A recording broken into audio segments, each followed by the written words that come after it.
Yo, what's good? What's good? If you don't know, I'm Skxppy and welcome back to another video. Yes, it's been a minute.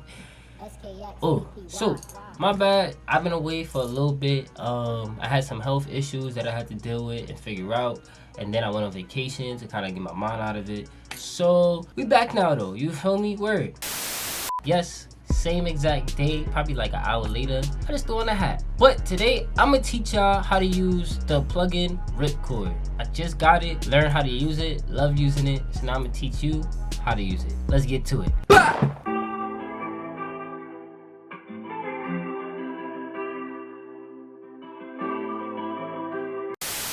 Alright, cool. So this one is actually going to be a quick video. I just want to show you how to set it up, how to use it, and then also how to add in presets. Alright, cool. So the first thing you want to do is you want to just drop Ripchord in there. Boom, right?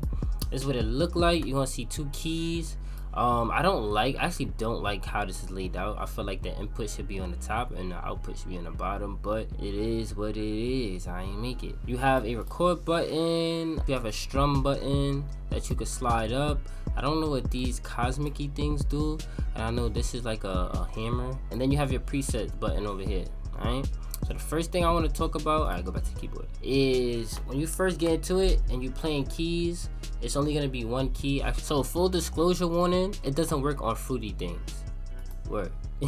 It's homophobic. When you got a line go, it like, how can I be homophobic? My bitch is gay. Basically, it don't really bangs with anything FL Studio. What I was about to say was that when you first get to it, you're not gonna be able to hear anything.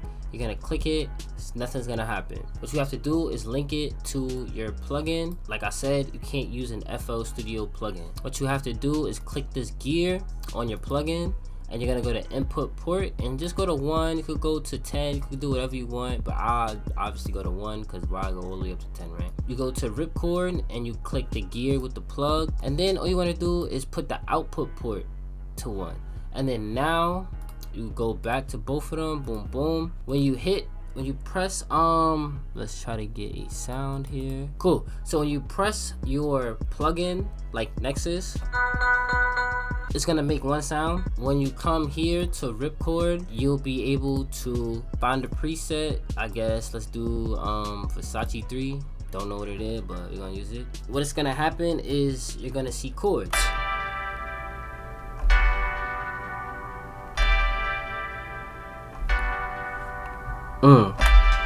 See, it's a beat right there.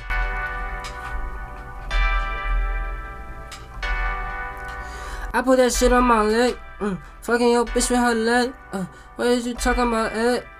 I get that money, okay. That's basically how you set it up. Is you have to go here and set up the ports, and then you'll be able to use the chords. Then you'll be able to hear some sound. Now, presets. Presets are obviously at the bottom. You could go through a bunch of presets by clicking left and right, or you could just click the preset button and scroll and do what you gotta do, right? So those are the presets in the layout. Now they also have this strum tool. You can actually change the direction as well. Like say if you want to use the guitar, but it'll sound just a little bit more delayed in the notes of how they played. So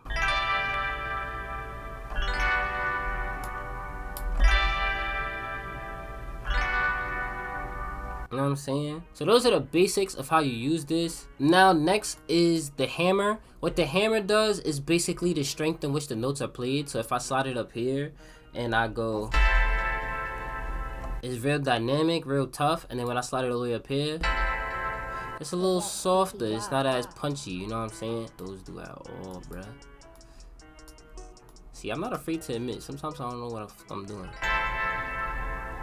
And then you could actually go over here and you can edit certain notes that you want to edit for your chords. I have yet to use this, so I'm not going to explain it, but that is the basics of that. Now, adding plugins is very easy. All you have to do is find a plugin online. So basically what you would do is boom, boom, go to YouTube. You don't be looking at my search history, y'all. And then go to Ripchord plugins. This is real time me doing stuff, right? So boom, Ripchord plugins.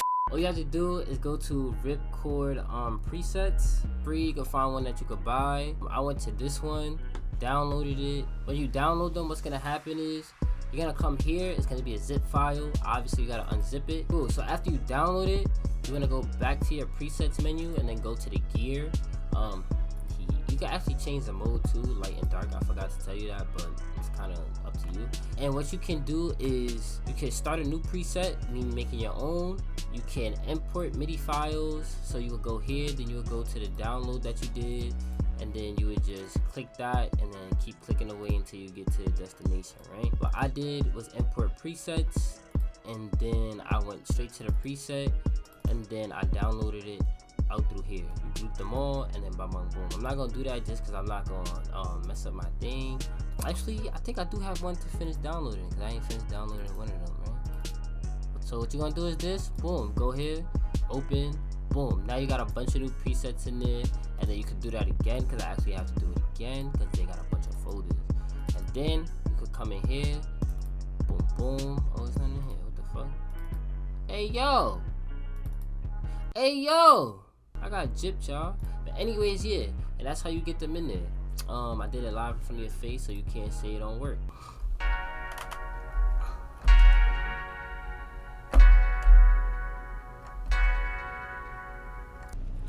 Cool, so remember to leave a like if you like, and if you don't, leave a comment down below to let me know how to grow, you feel me? Word. I made this video because I feel like it is essential to have a lot of elements that helps you in your music producer journey. When I first started making music, I thought that using MIDIs and all these helpful plugins was kind of cheating, and that I should just learn and pick up an instrument. But as I got older, I realized that if you have that mindset that you have to be this old school super producer, then you're gonna be left behind in the past. And honestly, the world is getting technological as hell. We got a bunch of AI beat making tools now. So if you just don't use the things that we have, the tools that we have to your advantage, you're gonna be upset for a long time. Word. Remember, if you explore your bounds, you'll find new grounds, and hopefully make some beautiful music. So I ain't gonna hold that too long. Peace.